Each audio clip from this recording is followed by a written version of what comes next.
Amigos, bienvenidos. Este es su programa Cátedra Legal, aquí por Full TV. Estamos siempre en compañía con el doctor Manuel y el doctor Fernando. ¿Qué tal? ¿Cómo están? Buenos días. Acá, pues, ávidos de poder aportar siempre que el derecho, ¿no? Vale, perfecto. Fernando. Buenos días, ¿cómo están, doctores? Acá nosotros, después de haber pasado una semana extrañando el micrófono para acercarnos y para tocar los temas nuevos o temas que son relevantes y que me parece que necesita conocer a aquellos que nos están siguiendo. Claro, alumnos, profesores, docentes, ¿no? Abogados también en ejercicio, comunidad, ¿no? La comunidad jurídica en general. Y bueno, Manuelito, ¿podrías empezar con tu tema?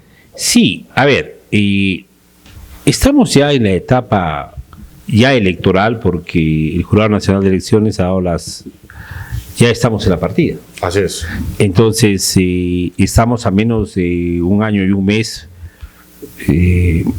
para proceso electoral. Y lo que queda aquí, claro, es que ha debido haber una reforma constitucional para mí en referencia al voto. Uh-huh. El artículo 31 de la Constitución Política del Estado nos dice claramente que tienen derecho al voto los ciudadanos con goce de su capacidad civil, ¿no? Entendemos como capacidad civil en el país aquel que es mayor de 18 años, uh-huh, o aquel que se emancipa. Que tiene capacidad de ejercicio, entonces. Claro. Uh-huh. Lo referencia al voto nos dice que el voto es personal, igual, libre, secreto y obligatorio. Y ahí viene el obligatorio. Hasta los 70 años es facultativo después de esa edad. Entonces, en el país se toma el voto como un derecho, pero no solo como derecho, sino también como un deber. Entonces, acá definitivamente hay un híbrido. ¿Es un derecho o un deber? Yo planteo siempre lo siguiente. Si es un derecho el voto, un derecho se ejerce o no se ejerce. Uh-huh. Pero desde el momento en que te obligan a ir a votar y adicionalmente a eso, que en forma coactiva te van a cobrar, te penalizan. Te penalizan el asunto por no pagar la multa y no vas a tener algunos problemas allí. Entonces, si buscamos una democracia sólida, fuerte, considero que necesitamos ciudadanos y electores que sean conscientes, primero, y que sepan elegir a sus autoridades, pero que sean conscientes y de que quieran ir a votar, no los obliguemos. Porque ya hay estadísticas de cada 4 peruanos, 1 no va a votar. Uh-huh. Y paga su multa, le interesa, por esas razones, o de repente tampoco lo tiene el sistema democrático como una de sus prioridades. Uh-huh. Entonces hay que ver. Y el resto, hay un grupo muy importante, que pasa más del 10%, el 15% o más dicen algunos, que van a viciar el voto o van a hacer cualquier cosa. Claro. Pero no van a votar obligados, con la finalidad de evitar el pago de la multa. Uh-huh. Entonces, yo creo que es momento de debatir esto. Entendemos que no para estas elecciones las subsiguientes, pero vuelvo a repetir, necesitamos ciudadanos y electores que sean conscientes y que busquen que sus autoridades sean las representativas y sean las que ellos decidan, pero siempre y cuando siendo conscientes. En cualquier parte del mundo, el que quiere ir a votar, pues se inscribe con anticipación, participe en unas primarias, si quiere, simpatiza a uno u otro partido, y si no va a votar no le pasó nada, ¿no? Claro. Pero acá seguimos con la bendita coacción. Entonces, creo que este tema es importante en etapa electoral poder discutirlo. Claro. Cada sociedad tiene una regulación distinta conforme a la calidad o a la necesidad de los ciudadanos. En nuestro caso, yo creo que estamos en transición. Si es que damos la libertad de que no vayan a votar, la cantidad que van a votar van a ser muy pocos. En realidad, la conciencia cívica ha sido una de las prioridades desde hace muchos años. Se ha querido de una u otra forma a los jóvenes incentivarles para que se pongan la camiseta de Perú, para que digan soy peruano. En los años 80 casi nadie quería decir soy peruano, ¿no? Hoy está cambiando nuestra sociedad, están cambiando nuestras condiciones económicas. Hoy ya cuando tú miras en el extranjero, algunas personas dicen con orgullo, yo vengo de Perú, ¿no? ¿Por qué? Porque tienen con qué identificarse, la comida, los lugares turísticos y etcétera, otras demás Perdón, cosas. pero Una de las orgullo cosas, peruano, ¿qué tiene que ver con el voto? no, acá viene. Entonces, lo que pasa es que también tenemos que llegar a un momento a concientizar cívicamente a la persona para que aprenda a defender el sistema que nosotros propugnamos, que es la democracia. Si dejamos desamparada la Entonces, democracia, sigamos obligando a que vayan a votar. es que es una política de Estado. Mire, estamos hablando de cuántos años tenemos de democracia. Son pocos años para la vida que tiene republicana el Perú. Entonces, lo que todavía está en maduración, esa conciencia cívica que obligue al ciudadano, no por una necesidad de que te van a multar ir a votar, sino por una necesidad de que tiene que sostener el sistema su voto. Yo creo que todavía no estamos en el momento, estamos muy inmaduros todavía y todavía hay que seguir obligándolos a que se acerquen a votar. No estamos preparados. Como ciudadanía todavía no estamos preparados. Entonces, ¿cuándo vamos a estar preparados? La pregunta del millón. Yo ahí tengo... Hace 200 años no estuvimos preparados para que nos regalaran un país. Hoy no estamos preparados.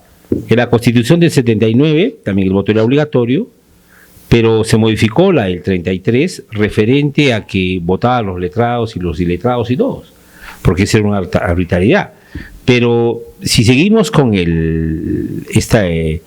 bendito de que no estamos preparados, entonces nunca lo vamos a estar. Entonces, si no tomamos una decisión ahora, yo creo que los siguientes 200 años vamos a seguir en lo mismo. Y la obligatoriedad del voto es contrario al espíritu democrático. O sea, la democracia es elegir y ser elegido, no obligado a que vayas.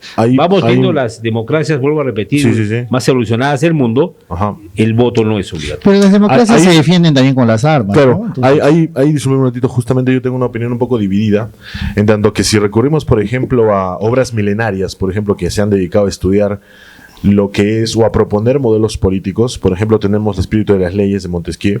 Ustedes saben, el barón de Montesquieu era un personaje notable, previo a la historia en la Revolución Francesa, que incluso sus ideas fueron mal tomadas por la Revolución Francesa y todo el desastre que ocurrió en realidad. Pero en la obra El espíritu de las leyes, ahí Montesquieu nos explica o nos dice básicamente que todo país necesita normas que sean adecuadas a su historia, a sus tradiciones, ¿no? Él habla de normas, diferentes tipos de normas. Hay normas en lo jurídico, hay normas en lo político, hay normas en lo religioso y sociales, ¿no? Él divide los grupos. Entonces, y nos dice específicamente que cada país debe tener normas adecuadas a su entorno, a sus tradiciones, a su sentir, ¿no es cierto? A lo que es, a su sociedad aplicable, ¿no? En el caso del Perú es bastante especial, ¿no? Yo escuchaba por ejemplo, un historiador politólogo argentino de nombre Agustín Laje. Él decía prácticamente que en el Perú pasa algo muy extraño, que literalmente podríamos caminar como sociedad sin cabeza, sin presidente, sin política. El poder político va por acá y la sociedad económicamente va por acá. Si el peruano es como que si lo dejasen trabajar, si no lo molestan, sigue adelante, no necesita una autoridad que le esté guiando, ordenando. La sociedad civil camina sola. Entonces, eso quizás es libertad. Claro, eso quizás sea una señal de que en nuestro país el tema electoral, en cuanto al voto, no le es muy relevante al peruano, ¿no? Realmente, porque puede caminar sin políticos. Claro, y miremos sociedades más avanzadas, por ejemplo Suiza. Ahí pasa otra cosa que me parece muy buena. En Suiza, por ejemplo, tú le preguntas ¿quién es el presidente del país de Suiza? O quiénes son los ministros, quiénes son los congresistas. Nadie sabe. No saben quiénes son. ¿Por qué? Porque les es irrelevante. Para Suiza, el suizo lo que está empeñado es en su familia, en trabajar, en producir, y son un gran país, ¿no? Entonces, ahí la política prácticamente es irrelevante para la sociedad, y simplemente la sociedad avanza. Y cómo eligen, por ejemplo, eligen por voto y usan el referéndum. Yo recuerdo muy bien el referéndum de hace unos años sobre algo muy, muy importante como era imponer el salario mínimo. En el 2016-17 me parece que fue, votaron los suizos en referéndum por si querían o no un salario mínimo. 70, casi 80% de suizos dijeron que no, porque había problemas con el salario mínimo. Eso desincentiva el trabajo formal de los menos capacitados y todo lo que habría que analizar allí. Pero, por ejemplo, dense cuenta, hay países donde ¿no? Hay tradiciones, historia de cada país que tiene un determinado tipo de actuación y necesita una norma propia a cada país, a su realidad, ¿no? Pero ese es interesante el tema de, evidentemente, No, en debate. es la libertad. O sea, la de eso se está en trata, juego. que el tema esté en debate y que la academia, las universidades, los colegios de abogados, la sociedad civil, Tiene que abrir el debate. sindicatos, todo el mundo, la sociedad que nos diga, bueno, ¿qué queremos? ¿Qué tenemos que tener? Exactamente. Y- ¿Cómo modificamos? Porque estamos teniendo en cuenta de que esto no nos está dando autoridades legitimadas. Claro, puede Entonces ser. vamos porque hay que votar, ¿no? Y la cola, ¿y por quién voto? ¿Y qué hago? Claro, y entonces recién se decide, el que ¿no? quiera ir a votar, pues va a elegir a sus autoridades y va a estar en un poco más de conciencia y va a estar plenamente Convencido, quizás. convencido de lo que está haciendo. Ujú. Y esas autoridades también serán pues mucho más legitimadas. Si queremos una democracia sólida y fuerte, empecemos por eso. Es cuestionable, porque me parece que es cuestionable, al menos en nuestro país, en nuestra sociedad es cuestionable, porque siempre que conversamos llegamos a una conclusión. El peruano olvida fácilmente Ujú. y vota por aquel que le hace un regalo. Claro. Si es que les decimos tienen la libertad de votar o no votar conforme a su criterio, va a haber algún candidato que les diga, si es que vienen a votar a la mesa número 121 de tal distrito, les vamos a esperar con 20 soles. Es probable. Y van a es probable. empezar a hacer Ese ya cola. es delito electoral. Por eso, Ya, ya. Es probable, Estoy es probable que exagerando. surjan esas Pero esas- surgiría algo Es así. probable, pero Pero habría que analizarlo, yo creo, mucho ya más a hay fondo. normas referente a eso. ¿no? Claro, La de hecho, votación. pero justamente aquí Ese no es el meollo. El meollo es Estoy exagerando. el fondo del asunto es es la libertad. la libertad de ir a votar, de ejercer un derecho. Ajá. O sea, un derecho no es un deber. No, claro, claro. Un derecho Y- se ejerce o no se ejerce y y no justamente- es nada coactivo, ¿no? Ajá. Y Y evidentemente tenemos que poner en debate esto en la sociedad civil. Espero que nos estén escuchando y tomen conciencia de ello, ¿no? De la importancia de esto. Pero vamos a continuar en el siguiente bloque, ¿ok? Regresamos. Fundo Arequipa, el restaurante de la familia arequipeña. Tradición, buena atención y delicioso sabor. Fundo Arequipa. Ubícanos en Avenida Arancota 161. 962-868-648. Fundo Arequipa. Sabores que conquistan corazones. Amigos, este es el segundo bloque de su programa Cátedra Legal aquí por Full TV. En este caso vamos a continuar con el debate de temas relacionados con la Constitución. ¿Cómo va, doctor? a ver, en esa etapa electoral también, y ya hace bastante tiempo, hay grupos políticos y peruanos que proponen el cambio de constitución. Así es. Ellos dicen nueva constitución.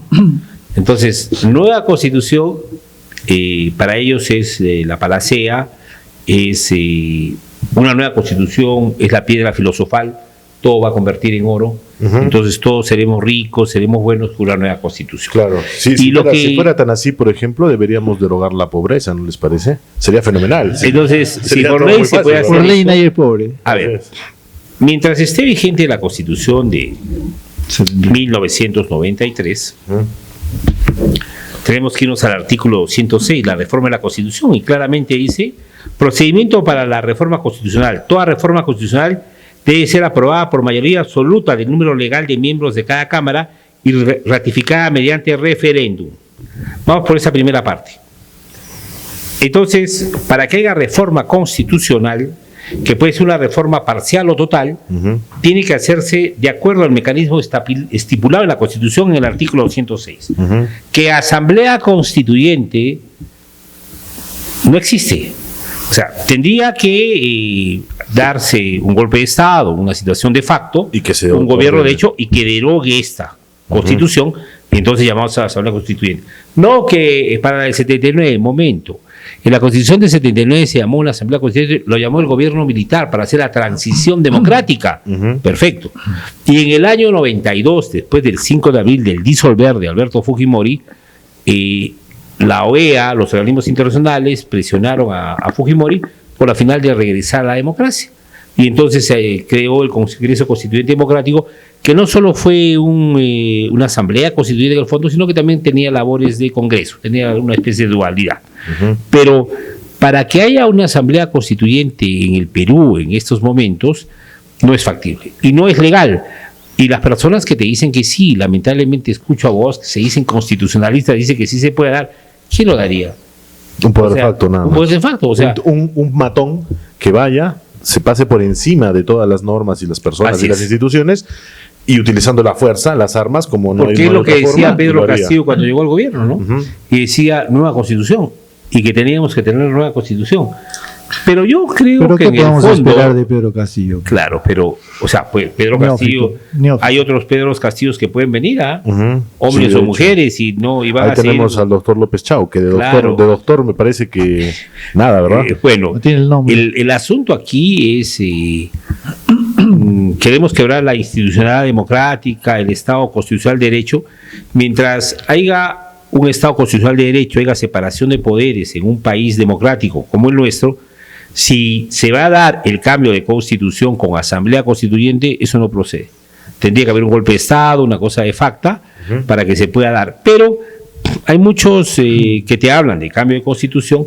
Yo creo que en el fondo lo que ellos buscan es Solo atacar el régimen sacar el económico. régimen económico de la constitución. O quieren volver al régimen de 79, que era muy Claro. parecido al actual, solamente tenía una diferencia. Economía social de mercado, La sino que Y no había el principio de subsidiariedad claro, tal y en como no solo el en principio de 60. solidaridad, sino que hoy con la Constitución del 93, el Estado para participar en economía necesita una ley autoritativa. Una ley autoritativa No hay, del pues, Congreso. no hay que yo te creo mañana despierto y digo, no tenemos aerolínea de bandera y antes había Aeroperú, ahora le vamos a poner el cóndor volador estatal. Mañana se me ocurre... Como ya pasa, por ejemplo, No, ahora tenemos veterinarias municipales, por ejemplo. Dese cuenta. No. Tenemos veterinarias municipales Ahí estamos compitiendo con el Estado con el privado está compitiendo. privado y no está bien. No, O sea, claro, de hecho, es está que- violando el artículo Es 60. que se va desfigurando. ¿Qué es lo que pasa? En alguna municipalidad un poco alejada y rural en la que alguna vez asistí como asesor legal, había la necesidad de cubrir, porque es una de las condiciones que en la norma se considera, ¿no? O sea, tú como gobierno local tienes que cubrir las necesidades. Pueden ser recreacionales, de educación, un montón, ¿no? Siempre y cuando salud es lo más y importante, salud, ¿vale? y en Pero este caso, hay- en esa municipalidad, mire, para terminar, para cerrar la idea, tenían, es un lugar agrícola y también ganadero. Ujú. No había un médico. Ujú. Entonces, para cubrir esa necesidad, sí se agarró, se saqueó su ordenanza, se configuró un espacio en el cual íbamos a contratar a un médico veterinario que le pudiera brindar ayuda y asistencia a los animalitos, porque los animalitos se morían. Entonces, en ese Era caso, también sí cubre. era relacionado con tema agropecuario también. Claro, era Porque del- también he tenido la oportunidad, por ejemplo, de asesorar a algunas municipalidades hace tiempo que estaban alejadas. Y, por ejemplo, recuerdo, pero incluso ahí había temas bien extraños, ¿no? Todo el personal, literalmente, de la municipalidad eran del pueblo. Eran pobladores, todos eran trabajadores de la municipalidad, pero había unos trabajos muy, muy extraños. Si miraba uno la planilla, porque justamente la asesoría era revisar los contratos del trabajo de los trabajadores de la municipalidad. Y había trabajadores así un poco graciosos los puestos. Había un trabajador que era solamente inseminador de vacunos. Solamente tenía ese trabajo. Había otro que era cuidante de cochera de camiones, de minas. Y había otro que era cuidante de motos. Dese cuenta cómo el burócrata, precisamente, es un poco ingenioso para ver cómo gastar el dinero y tener que decir, estoy ejecutando el presupuesto. Ojo, Pero en ojo, algunos que casos se hay- cubre la hay- necesidad. Viene una modificatoria para gobiernos regionales y municipales. Hoy, si tú tienes el presupuesto y no lo gastas, revierte al Estado. Ahora ya no va a ser así. O sea, te dieron ese presupuesto, lo guardas y lo puedes gastar el próximo año cuando quieras. Entonces, se premia la ineficiencia y la ineficacia de la administración pública. Entonces, Y ese dinero es... ojo, si hemos tenido Fácilmente. hasta ahora estabilidad económica es por el capítulo económico de la Constitución Ajá. y porque el Banco Central de Reserva se pone los pantalones y hace las cosas Y es, bien. y es independiente. Es independiente. Es independiente, yo creo, a nivel de funciones. Pero yo soy muy crítico en el tema del Banco Central. Prácticamente yo considero, de acuerdo a la corriente que sigo, un Banco Central, en mi opinión, es bastante peligroso en muchos sentidos, porque puede servir de financiamiento al Estado, como ha habido bancos centrales que se han puesto junto al Ministerio de Economía para financiar mediante, por ejemplo, bonos, los famosos bonos de gobierno, para emitir dinero, que traigan dinero y con eso pagar planillas públicas. Ese es el Banco Central peligroso. Claro, pero en este caso, el Banco Central del Perú es diferente porque se ha mantenido en cierta independencia. Por supuesto. Entonces, pero hay una cosa en donde no es independiente. Y es una cosa de facto, digámosle así, ¿no? Muy escondida. Y es el hecho de que el Banco Central responde a las políticas públicas que hace el gobierno. Si el gobierno, por ejemplo, quiere incentivar el consumo, ¿qué es lo que hace el Banco Central? Baja el tipo de interés. Los bancos pueden prestar más bajo para que el Banco Central baja el tipo de interés para que los bancos presten más dinero y así haya más consumo. Pero está regulando. Y cuando quiere precisamente contraer el consumo, igual, el tipo de interés. Entonces, igual si el dólar sigue subiendo, entonces el Banco Central de Reserva saca dólares para vender, para que no se dispare. Ese está regulando. Creo que lo hace en el fondo adecuadamente, pero si ahora por populismo y todo lo demás también está viendo que hay en el Congreso está habiendo una ley para comprar el oro, para permitir que, digamos, tengan en el fondo incentivo de gasto los congresistas. Claro, también eso es lo más. Entonces, eso está mal, pero, o sea, no podemos hacer eso. Si llegamos al populismo y el déficit fiscal se sigue incrementando, entonces vamos a volver a lo que el Perú ya vivió.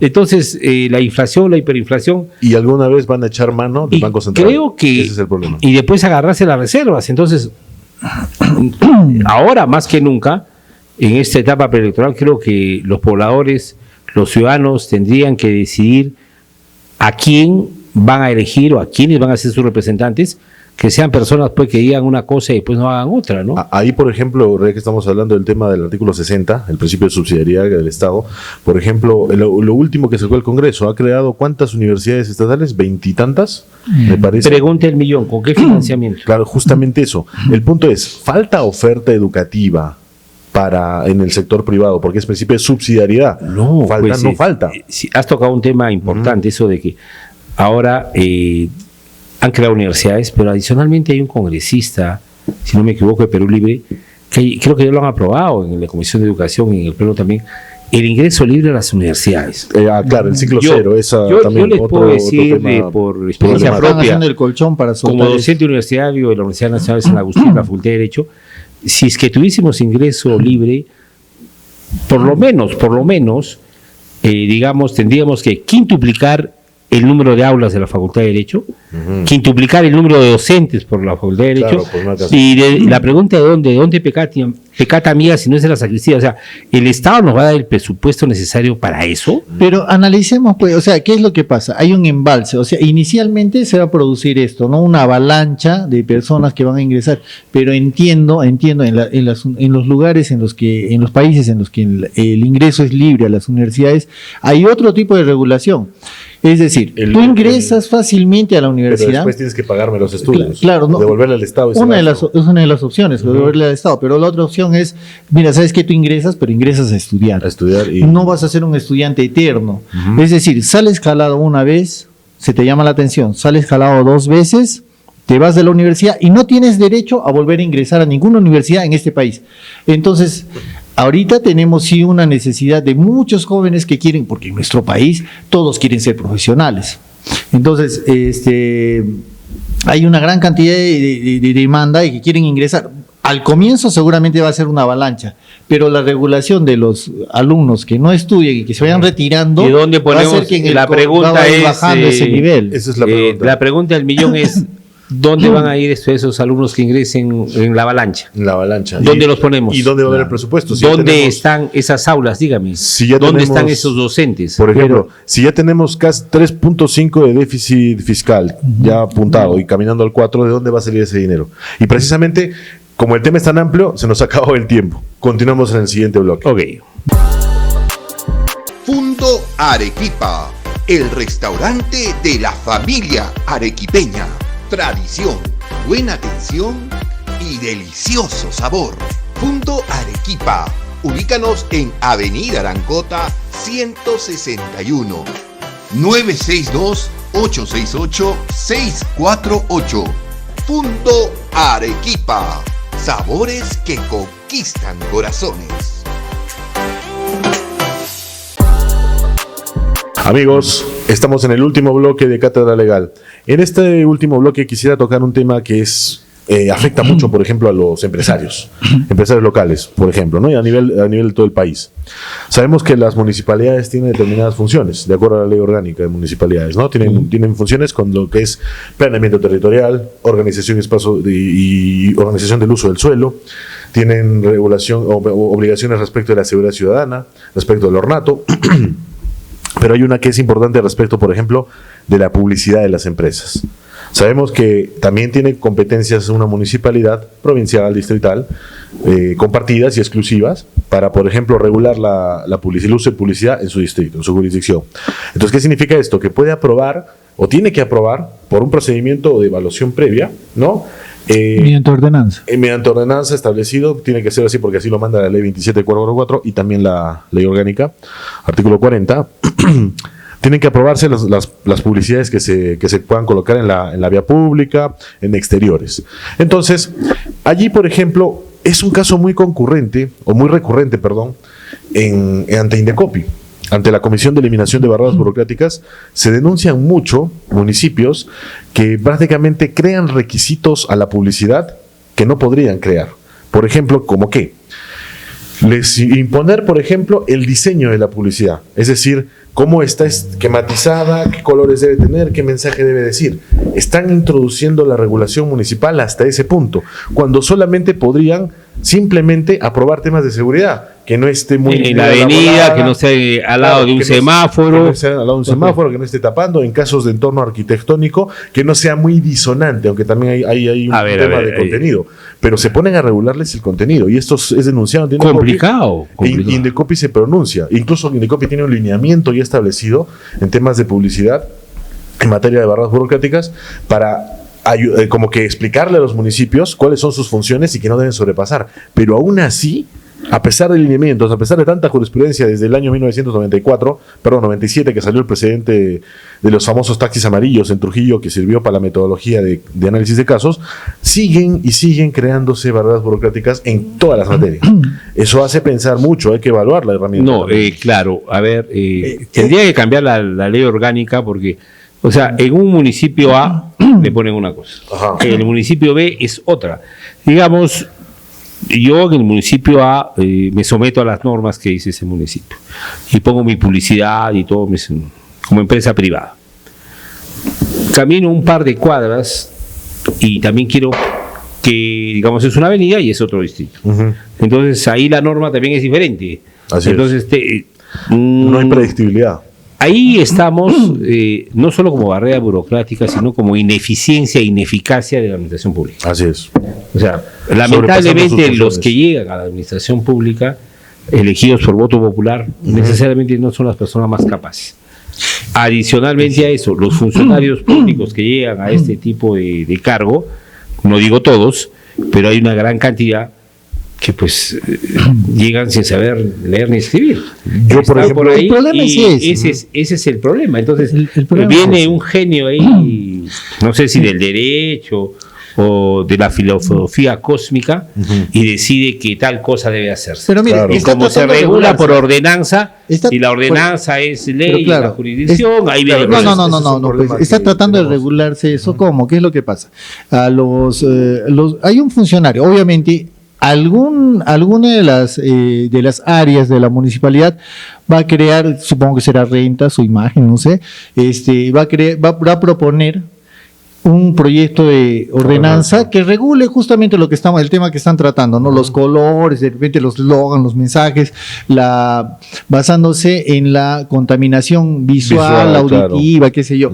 Ya, eso va a generar que pase a otra área, y en un área legal debe opinar, ¿no?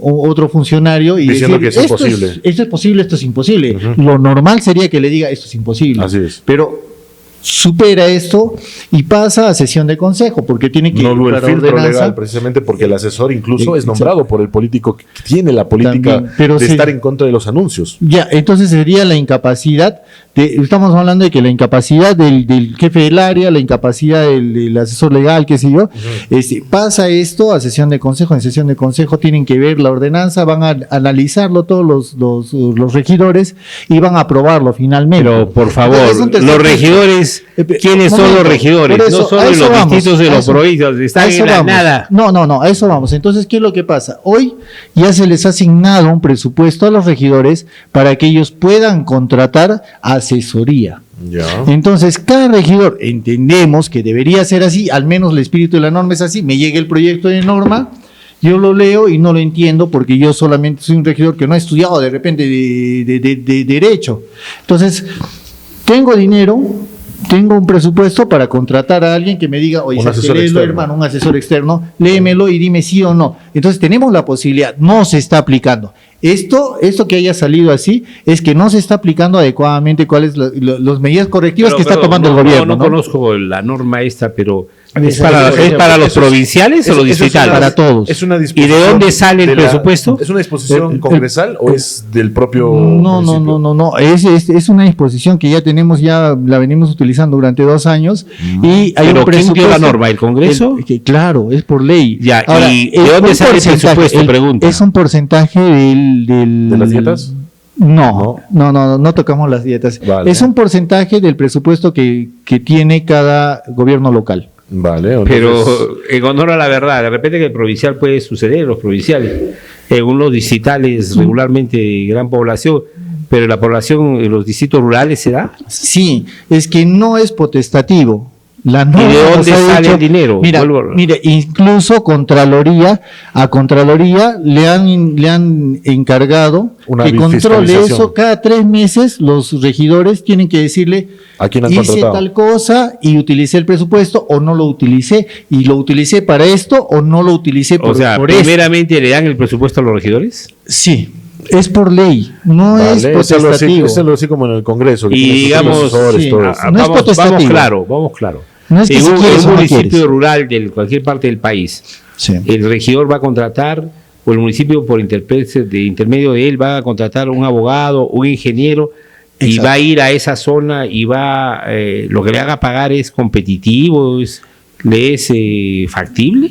Respecto a los regidores, cuando les llega los presupuestos, les llega los planes o Proyectos de le llega ordenanzas. proyectos de ordenanzas, ellos no tenían antes la posibilidad de poder hacer una buena fiscalización, mientras que ahora se les ha asignado un presupuesto para que ellos puedan contratar un asesoramiento adecuado, conforme cada Externo, quien lo externo. determine, un externo, y puedan determinar si es que van a aprobar o no van a aprobar, porque finalmente los que aprueban la ordenanza Es en el son consejo. pues los regidores. el alcalde en reunión, ¿no? Ujú. Hay, por ejemplo, una experiencia en el tema de lo que es precisamente la imposición de reglas por medio de municipios, justo en el tema de avisos publicitarios, ¿no?